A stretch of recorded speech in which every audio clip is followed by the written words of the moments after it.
Hello and welcome everyone. Today at our busy webinar, we are featuring JoAnne Funch with Marketing Dish. We're going to talk about creating a killer LinkedIn profile. So thank you all very much for joining us. We have a very lively house here at the BizzyWeb headquarters, which just got all of our new and updated branding inside the building. So the folks here can appreciate that. And for the folks that are sitting in the room, I'll just broadcast across for a moment. You can see everybody in the room here and some of our BizzyWeb branding over the top. So Buzz is hanging onto a whiteboard here.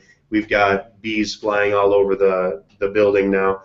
It's quite an amazing event, or quite an amazing transformation for our building. Going to bridge right through a couple of things as we talk. We're going to go through a little bit about BizzyWeb. I'm going to introduce JoAnne, and we'll talk about how to create a killer LinkedIn profile. The Google tools do have the ability to ask questions over the Q&A tool, and so if you join us at BizzyWeb.com/BB, or if you go to the homepage of the BizzyWeb website and click on that article, you'll be able to see the webinar and click on the link in order to ask us questions live. We'll either table those until the halfway point, or we will answer them in line as makes sense. So if you'd like to specifically join the Hangout and talk to us or connect with us during or after the event, the way these normally go is for the first half hour or 40 minutes, we present a topic, and then the second half of the event we talk and do Q&A, tech support, help in general. So you're welcome to be here, and for the folks that are in person, right at that halfway point after we end the broadcast, we bring in food for everyone. So thought it might be a good idea not to have crunching and munching while our speaker is talking and while we're broadcasting it to billions of people, but we'll see how that goes. And so after the broadcast is done, you'll get an invite to join us live on the Hangout for the first 9 people to join, and you'll also be able to ask questions in person. So get into your car and scream on over. You know, it won't work that well if you're in the UK, but you know, we're thinking of you if that's the case. Yeah. So let's go into what BizzyWeb does. We're an online marketing company, rounds up in web design and social media. So we build online tools that help you generate buzz without getting stung. The generate buzz part is the easy part. The not getting stung means that we won't lock you into things that you don't need or get you into a predicament where you're going to be wasting time or money. Here's some examples of our websites. And when we build our websites, we set them up so that you can auto-publish your social media content to Facebook, LinkedIn, Twitter, Google+, and more. What a well-set-up social account could look like includes from front to back Google+, Facebook with its brand new design that we talked about a couple weeks ago, LinkedIn, which you're going to learn a lot more about from JoAnne today, and of course Twitter. All of these accounts have gone through dramatic changes over the past 2 months. And so if you haven't looked at your online marketing or your online presence, now is the perfect time to do so. So with that, I'm going to kick over to JoAnne. And JoAnne has been a small business owner in marketing and sales since '93, and she helps growth-oriented businesses gain more exposure, making a bigger impact in their market. As a marketing consultant, JoAnne loves to teach, share, motivate, and empower small business owners to build a business and brand they love. She's also a passionate social media trainer specializing in LinkedIn for business, as well as an author, speaker, and avid blogger. JoAnne is a great referral partner of BizzyWeb's, and I'm delighted to have you here, JoAnne, so thank you very much for joining us. I'm going to switch my screen sharing over to your presentation, and then you will have control. Thanks for having me, Dave. Absolutely. It's really fun to be at BizzyWeb headquarters. Very cool place for all you folks that can't be here live with us. Okay, so today we're going to talk really briefly about leveraging LinkedIn. Dave did tell you a little bit about me. There's the screen switching. Yeah. There we go. Okay, so let me just briefly tell you that I am a marketing consultant, I have been in business since 1993, as Dave alluded to. I have a website called Marketing Dish, and I also have a website called LinkedIn for Business. You'll find out today that I am a real LinkedIn geek. I love to talk about LinkedIn, and I love to talk about what LinkedIn can do for you. Okay, so let's move right into this. Let's try to move right into. I am messing with things by clicking on things that I shouldn't be. So there we go. Okay, so rolling right in. Here's what we're going to talk about today. I will talk about some tips about creating a really powerful and compelling profile, how to write a killer summary. I will spend a little bit of time talking about your skills and expertise, and I also want to bring to your attention some of the latest updates that are happening with LinkedIn that I think will really leverage your brand. And then lastly, I'll touch a little bit about some lead generation tips. So this is a lot of content in a really short period of time. Dave and I were chatting earlier. I tend to do presentations and workshops that are between 2 and 3 hours. So let's just rock and roll, and feel free to ask many questions. So let's start with our profile. Why is it important? I always like to point out to folks that, first of all, your LinkedIn profile will probably rank you in the #1 spot on Google. So if any of you actually Google your name, chances are pretty good that your LinkedIn profile will be #1. So that's important enough, in my opinion, that everybody should certainly have a completed LinkedIn profile. It also obviously brings you credibility to you personally and to your brand and to your company. And LinkedIn is no longer just a recruiting tool. You know, I think it used to be sort of known more that way, but it certainly is not. It is a way for you to shine professionally. So it's important to have a really dynamic profile. And so with that said, is your profile boring? If it is, people will skip by you quickly.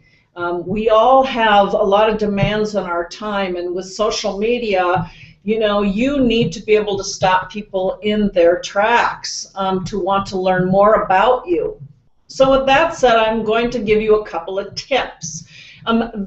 Tip #1 is starting with an actual compelling headline. There are several experts in my industry that talk a lot about loading your title with keywords. I would play around with that if I were you, so I'm giving you a couple of examples. The example on the right is a compelling headline mixed with keywords. Keywords are very important to being found. So in this example with this woman, Laura Stack, on the left, it says, America's premier expert in workplace productivity, employee performance and execution, keynote speaker, trainer, and author. She's done a super great job of combining this compelling headline. You would want to know she's America's premier expert. Wouldn't you want to know more? That's compelling. Combined with keywords that people would actually search for in order to be found in her area of workplace productivity. The other example on the right is compelling and stat-driven. So that's an interesting title. I help recruiters and recruitment leaders increase results by 50 to 250%. Sales performance coach and trainer for recruiters. So you know exactly what she does, but the compelling piece that would draw your attention would be those stats. So those are two excellent examples of creating what I would consider a compelling headline. Now I'm going to give you a couple examples. Let's think out of the box in regards to compelling headline. This fellow, he says, I've helped 7 companies reach 1 billion. Who wants to be number 8? That's pretty compelling stuff. It has 0 keywords. So I encourage you to play around with these and find something fun that works. Now, let me give you example number 2. This guy is the coolest guy in Nashville. Google it to see for yourself. Now, wouldn't that want you to read more? So it's a very compelling headline. You have no idea what the guy does from the headline, but nonetheless, it's interesting and it's compelling. So that's the point I'm trying to make here with your headline. The idea is you want people to learn more.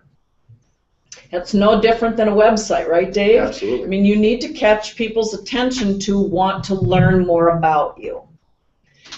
Okay, so let me jump into the summary section. Next to your headline, you want your summary section to be immediately underneath the top portion of your profile. Why? Because this is the place where you actually get people to want to learn more about you. So those sections of your profile you can actually drag and drop. So be sure that your summary section is dragged to the top of the profile. I encourage you to write in the first person.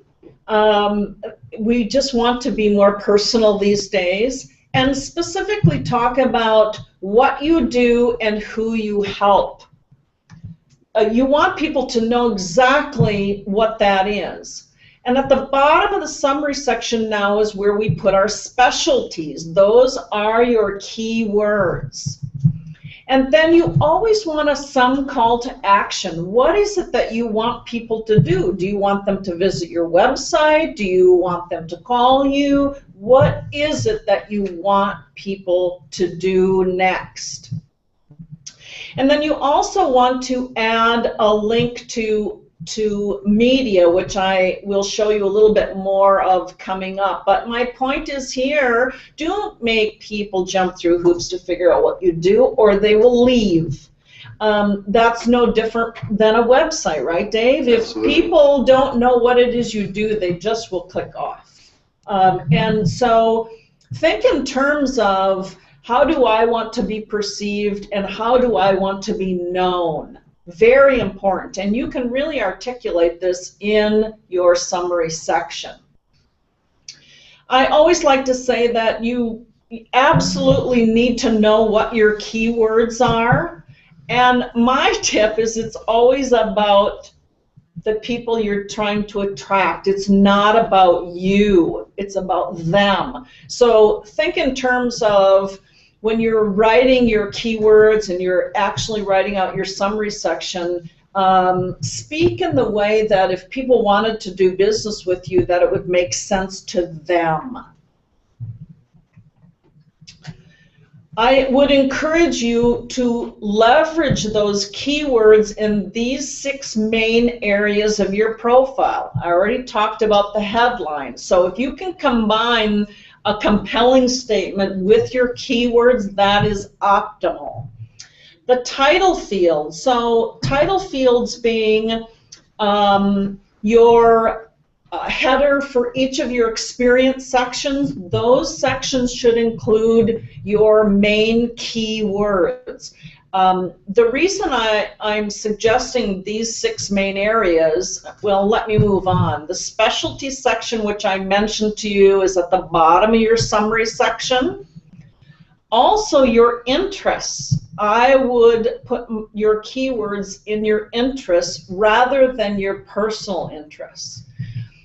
Recommendations and the summary section. And the reason I'm suggesting to you that you put your consistent keywords in these areas is it actually works within the algorithm of LinkedIn. LinkedIn is a search engine, and I think sometimes people forget that. It's pretty powerful.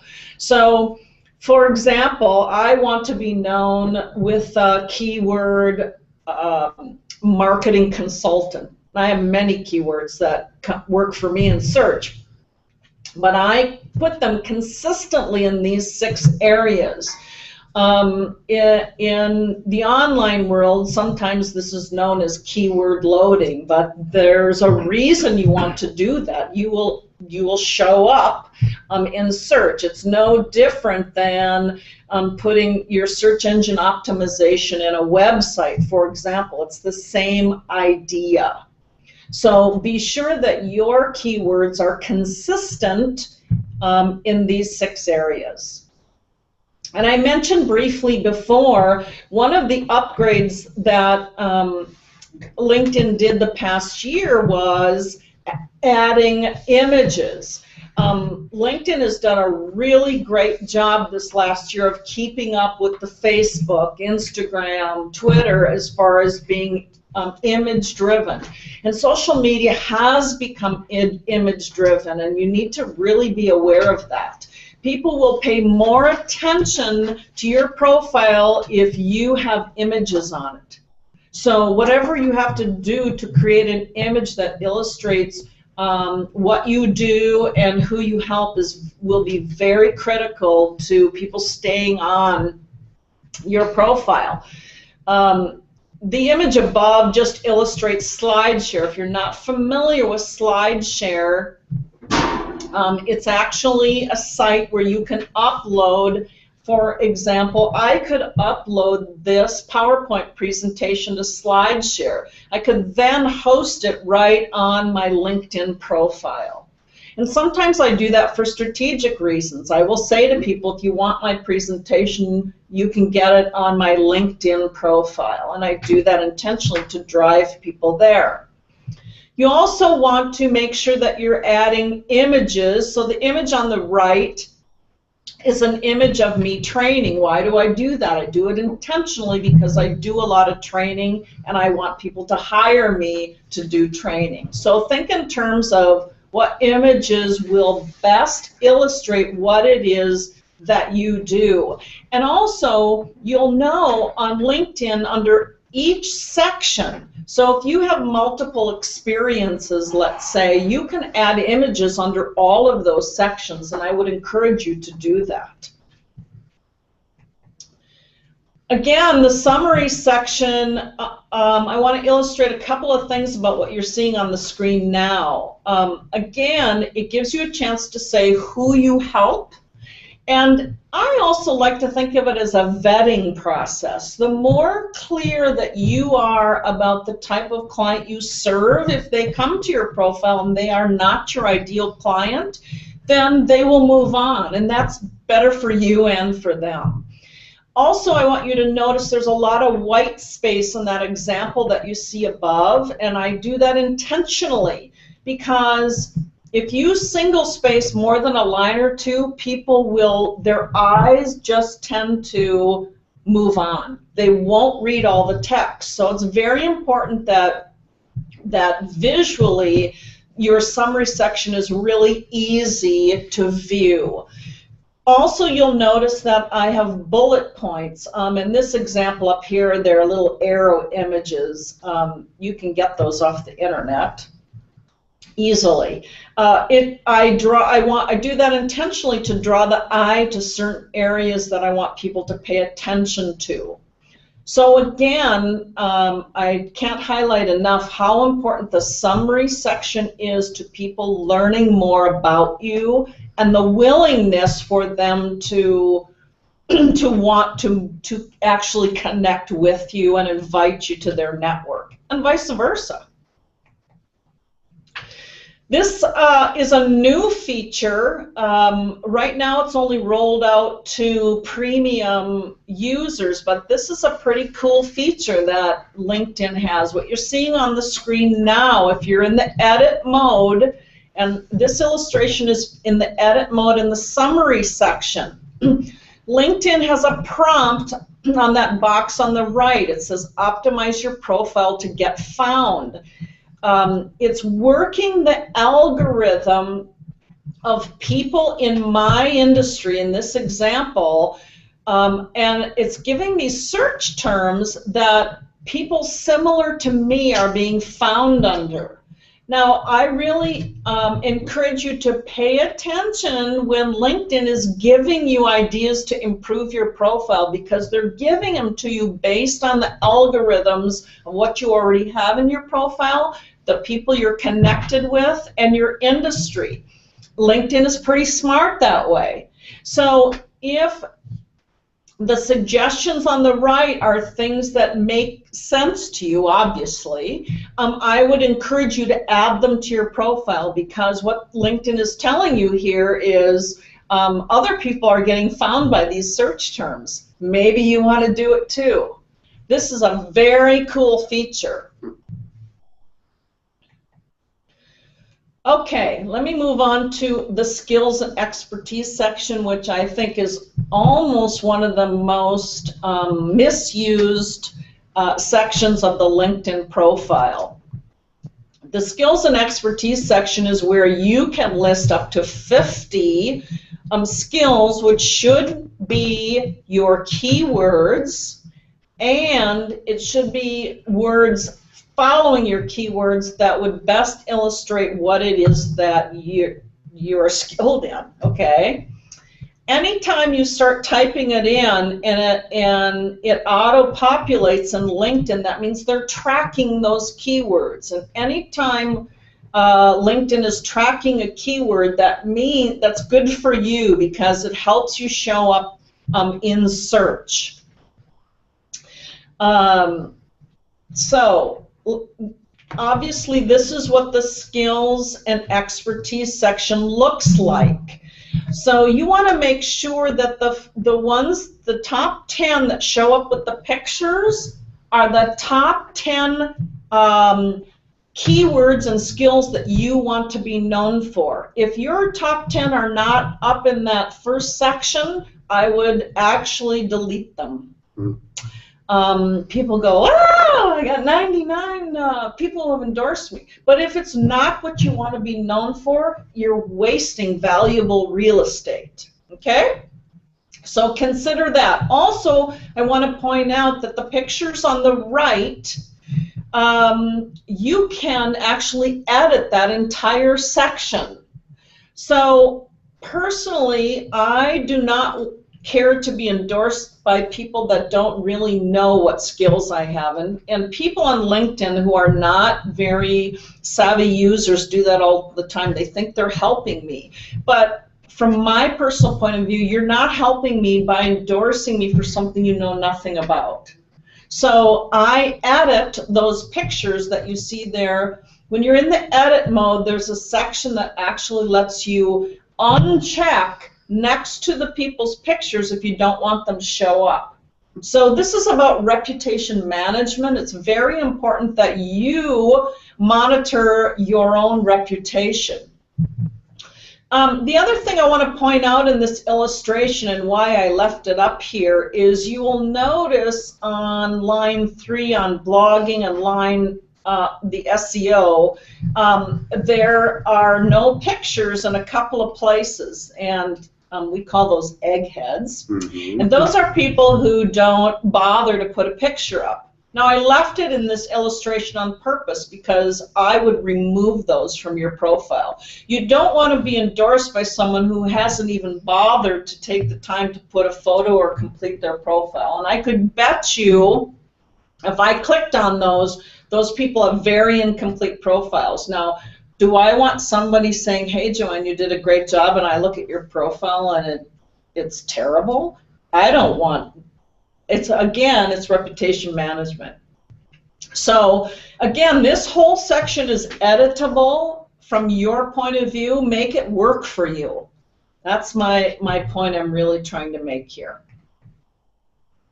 Okay, so let's talk about some latest updates that are happening within the LinkedIn system. I am most excited about the publisher platform.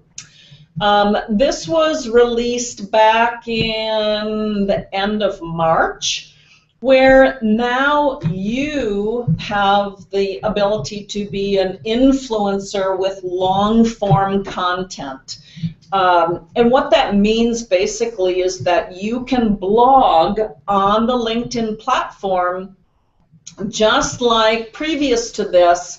You only saw the top influencers in the world had the ability to do that under what's called Pulse. And everybody has the Pulse section that shows up on their profile where you see articles from all sorts of people, from business to commerce to whatever.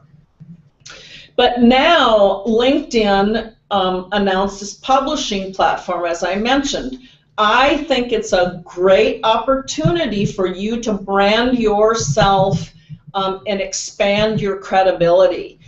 It hasn't rolled out to all profiles as of now. Again, if you blog on your website, it's an easy way for you to repurpose content that you already have on your website. Would I copy it verbatim? No, I would not. But you could repurpose. So as an example, on the right, this is an article that I posted back in April, and the title is "How Whole Foods Turned Me into a Brand Advocate." Obviously, you want to be writing content that's relevant to how you want to be known.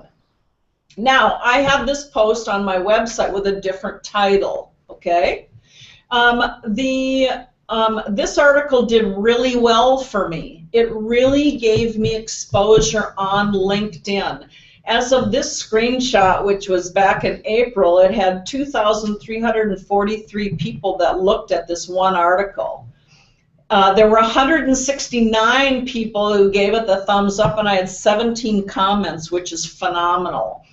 The real key for me is, if you could see under the shares, it was shared 459 times on LinkedIn as of this screenshot. So for me, it gave me a ton of exposure. So it was a home run for me as far as I'm concerned. Again, it just gives you a chance to spread your knowledge with a bigger audience. Now, remember that LinkedIn has 300 million users. So I think it's ideal. I can't encourage you enough to consider, if you're writing long form content now, to turn it into content on LinkedIn.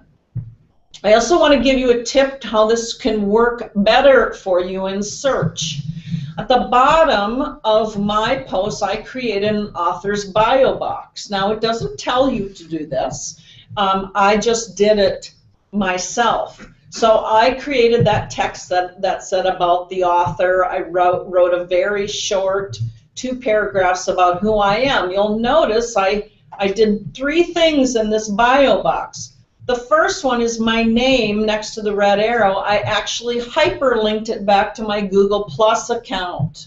I'm trying to get some juice on Google search by hyperlinking it back to that.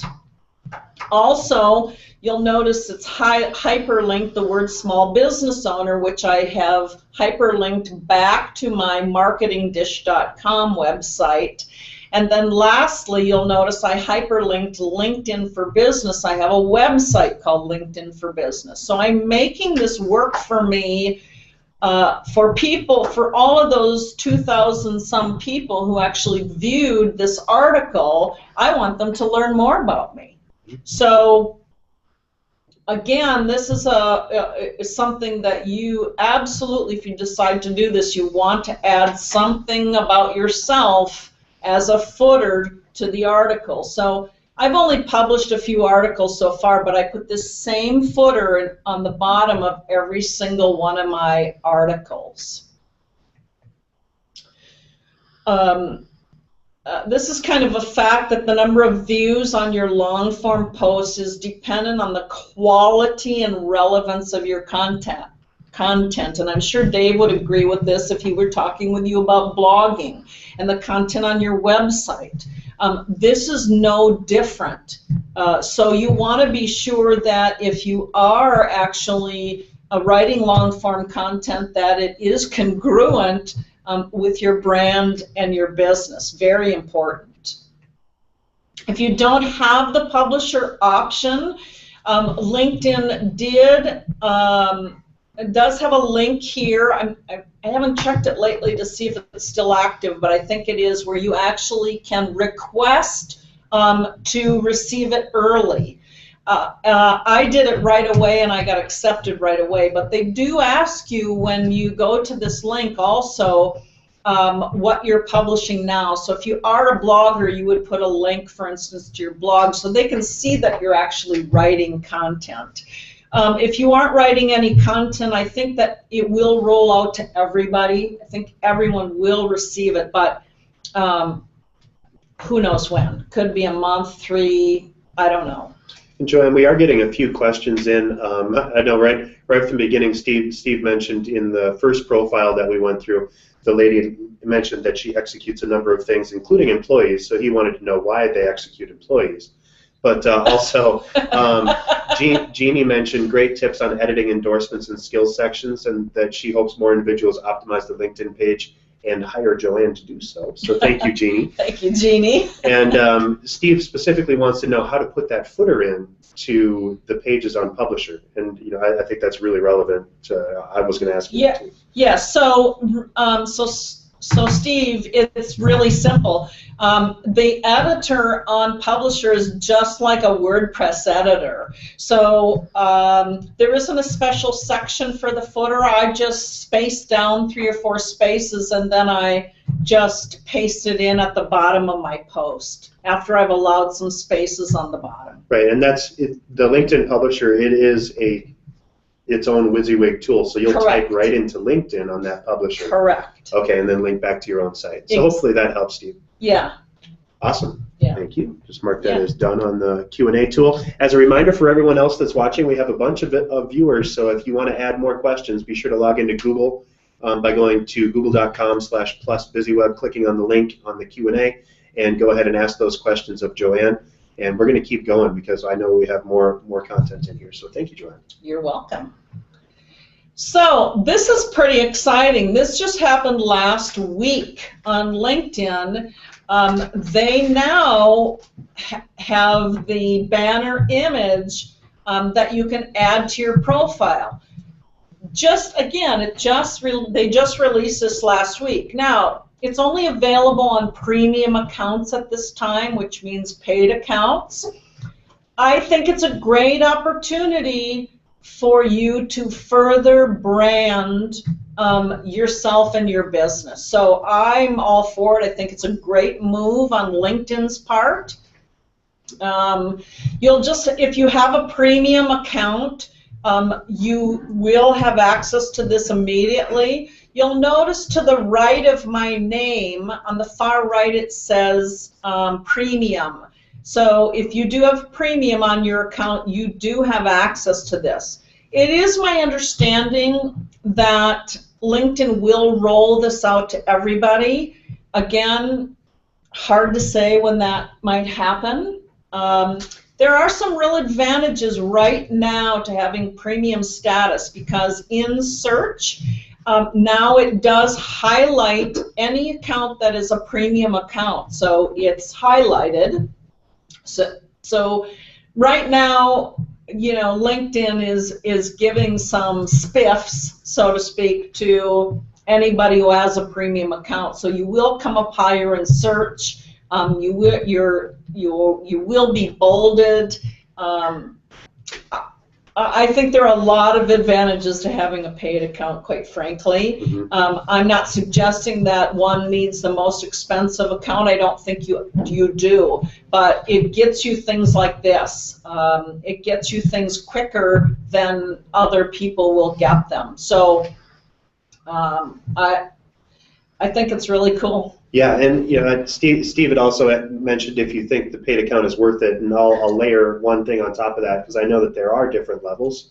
Yes. Like the LinkedIn Premium Basic or something is like Basic Premium Lite, and I don't know if that gets the premium or the header image. It does. It does? Well, that's an easy one, and that's like, what, $5-10 a month or something? $10 a month. Yeah. And just a tip on that, as long as you brought it up, Dave, is if you go to linkedin.com/personal plus, which is that account you're speaking of, I think that's going to go away. So if you do not have a paid account, this is what I'm hearing through the LinkedIn community, that is going to go away. You should grab it now, because I think Dave's right. It's only $10 a month. Right, and then hopefully you get grandfathered into that. You will get grandfathered. Awesome. Absolutely. So sneak in at $10 a month and enjoy all the benefits later. Yes. What are the other different levels? And because I had heard in a conversation with another client that there was like this super crazy one where it was like hundreds of dollars a month, and I don't know what this like for HR hiring managers or something. Yeah, if you're in the recruiting business or HR, there's some real benefits to having their recruiter package.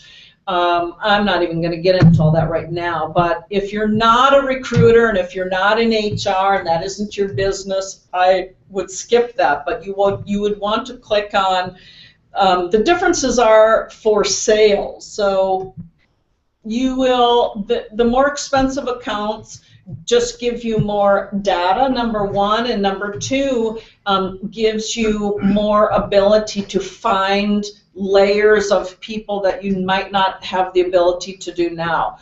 The other thing that I think is critical and key is the who's viewed your profile. If you have a free account, you only have access to the last 5 people who have viewed your account. If you have a paid account, you have access to everybody who's viewed your account in the last 90 days. And the data that now is available to you is phenomenal. Yeah, that's hot leads right there. Those are people phenomenal. That have checked you out. So one thing that I teach in my advanced training is I teach people how to follow up with people who have viewed your profile and how to vet them. So to me it's worth a paid account. I hope I convinced you of that, Steve. Okay, so let's jump into the last topic here. And I'll talk a little bit about how to generate leads because everybody wants to know how to do this. I am really a stickler because I'm such a LinkedIn geek. I get so tired of people just being name collectors. I get invitations every single day from people that send me the default invitation. They don't say anything about themselves, and I have absolutely no idea why they want to be in my network. For lead generation to be effective, you cannot use LinkedIn that way. You will never, ever see results. It's all about relationships. So I have a few tips for you that I think you'll find helpful when you're thinking through how do I make this work. And number one is to create a strategic list of possible connections. Think of people you might know that might be influential to your business and your business goals. You always want to go back to what are my business goals. Think about what type of a person makes a good contact. All these folks that send you the default invitation that you say, I don't know them, they're not a good contact for you. And we have to be willing to say this doesn't make any sense for us. The next one would be what type of a person makes a good client. So when I'm working with people on marketing, I always sit down and talk to them about what is your ideal client? What do they look like? Who are they? What are the specifics of who might make a good client for you? Okay? And who makes a good vendor? Maybe you use outside vendors. What does that look like? Really write down what is that criteria about who makes a good vendor, and then you'll know how to spot those folks. Who makes a good referral partner? Dave and I are great referral partners, and we have had this conversation a number of different times, and so we've really kind of keyed in on who are good referral partners for him, and I encourage you to do that with other folks within your network, because to have somebody referring you the kind of business that you want, that's, like that golden key, right? Right. We all want that. And just to layer on that, if I could for just a second, Absolutely. The referral partner idea and mindset is really who can feed you your best leads from a trusted perspective. So, for example, in the example of my friend Jim Bear, our friend Jim Bear, I believe, he says, who's the best referral partner for an orthodontist? it's going to be a dentist, because dentists are going to know well before the orthodontist when some kid's teeth are screwed up and they need to talk to an orthodontist, right? So JoAnne and I know when, if I have a client that needs a lot of help on LinkedIn and wants to make that a real big part of their online marketing push, I'll refer them to JoAnne any day of the week, because she can do it better than BizzyWeb can, and I know about that person before she does. Likewise, she's working with a lot of business professionals that probably have really crappy websites and need help from BizzyWeb, so she refers me over for those folks. And it works out brilliantly that way. So exactly. So really understanding who your referral partners are and how will you identify them, and how will you reach out to them on LinkedIn. These are all really good questions you need to ask yourself. Okay, so how do we find strategic connections? If you're not using the advanced search, I would really encourage you to do that. You'll notice on the screen around the red, I've highlighted on your nav bar, if you click on advanced, it gives you so many more ways to search for that list. Now you've just made that list, right? You know the kind of people you're looking for, so now you want to find them by keyword, by name, company, title, location. And then you'll see the drop-down menu also I've highlighted there. You can search for people, jobs, companies, groups, universities. You can search for all kinds of things. This is a powerful, powerful search engine, and I would encourage you to spend a little bit of time. So here's, if you're in advanced search, what it looks like.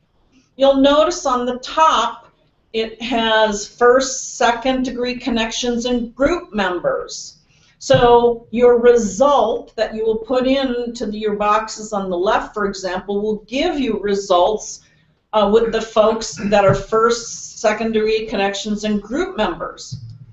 I've highlighted the information on the right because, again, you don't have access to that unless you have a paid account. And I can't remember off the top of my head which level of account you need to purchase that.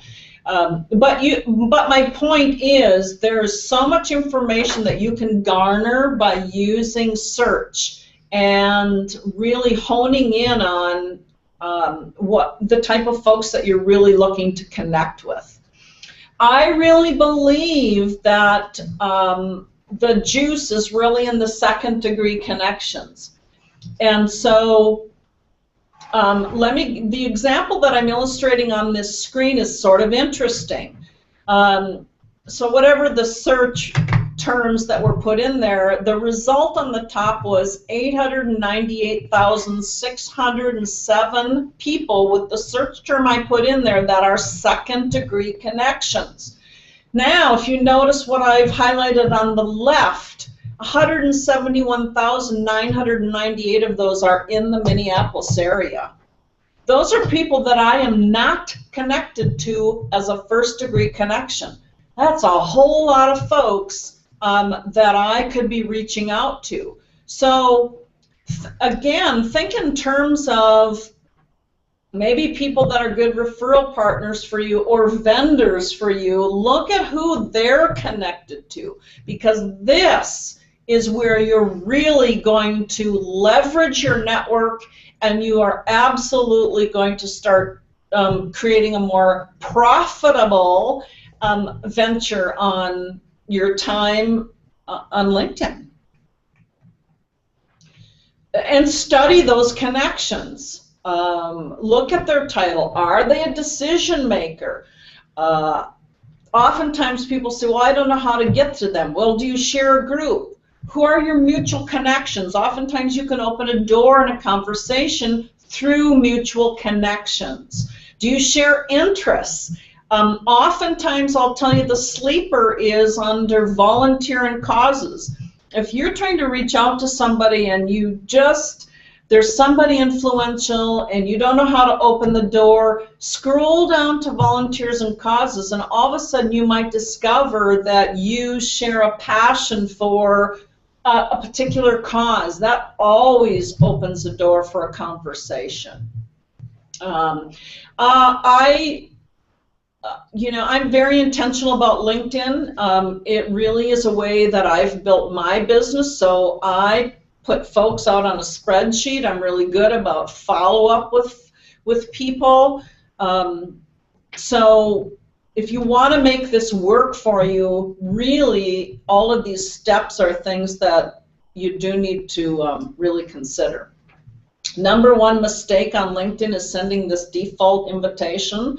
You'll notice by that red arrow it says optional. When I teach LinkedIn, I say this is never optional.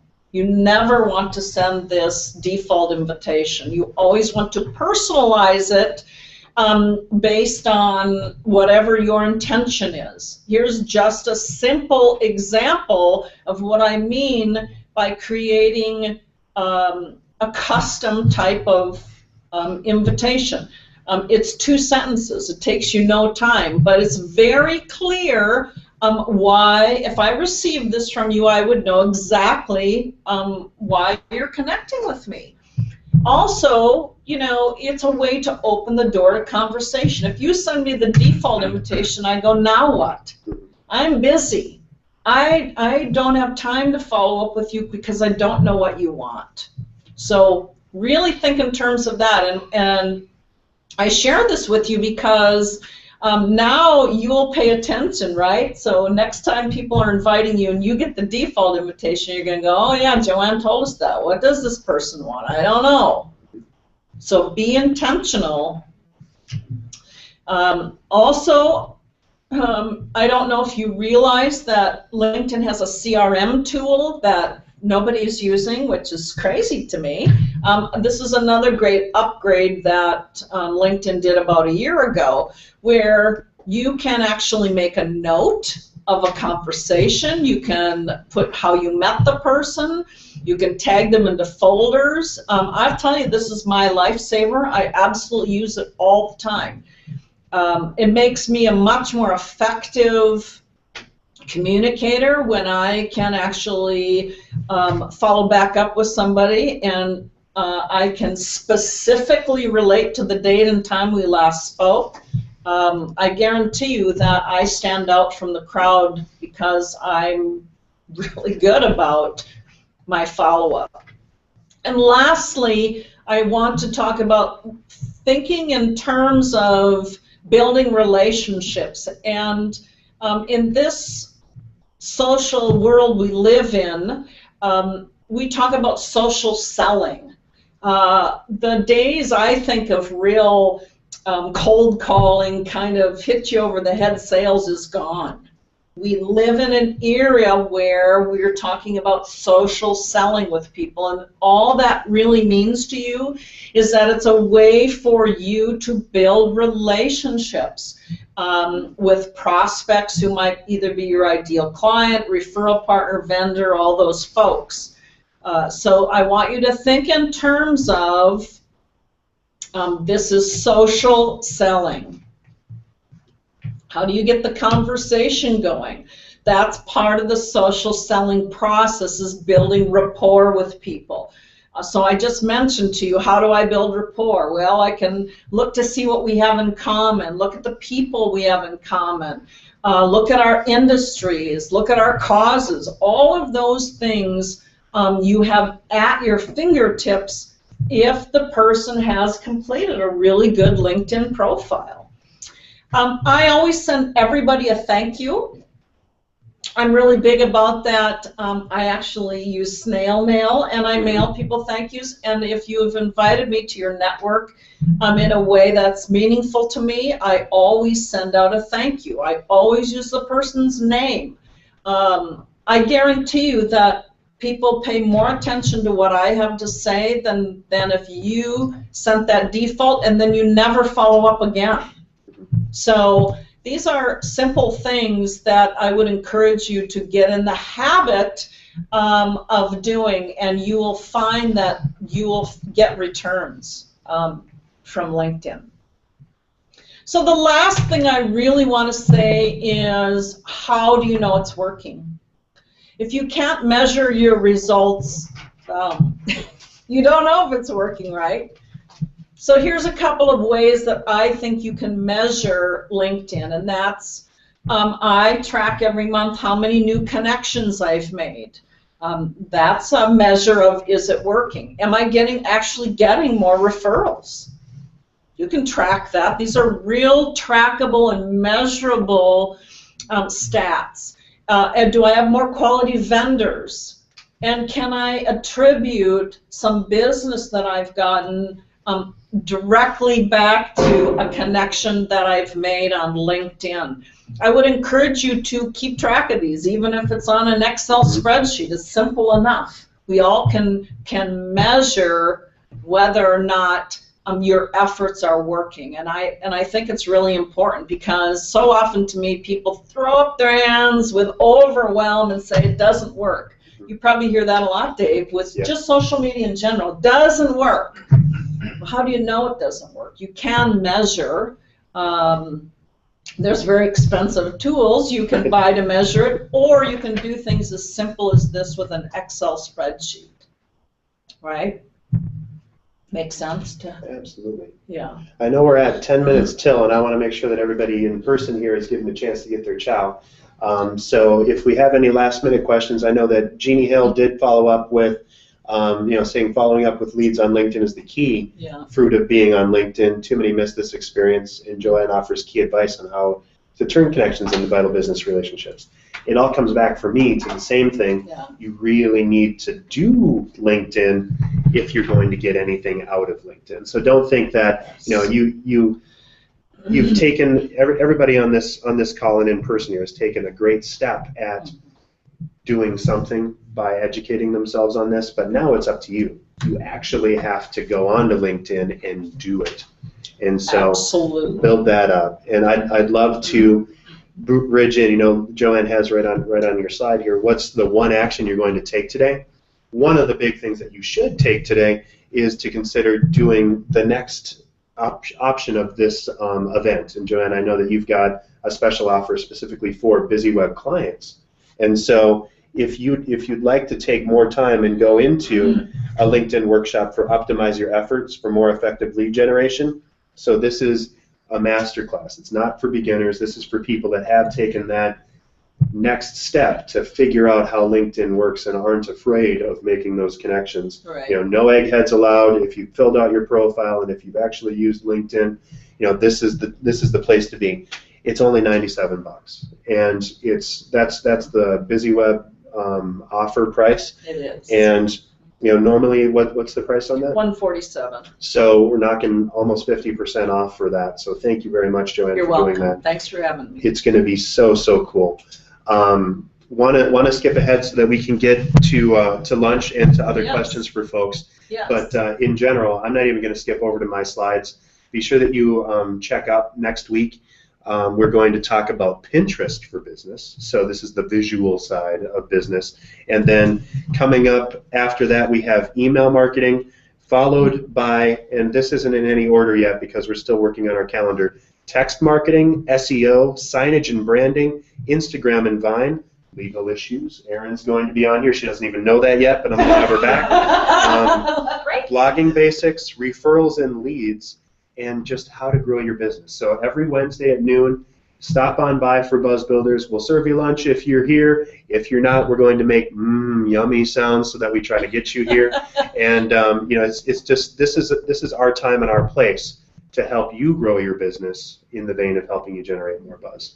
So JoAnne, again, thank you so much for joining us. Thanks for having me. I'm going to close down the broadcast right now, but folks that would like to join and ask more questions in person, there's a link on the Buzz Builders article or the BizzyWebnar article today to join the LinkedIn or to join the Hangout, and you're absolutely welcome to keep asking us questions at that time, but we're going to close down the broadcast so that we're not publishing us chomping on chips to YouTube.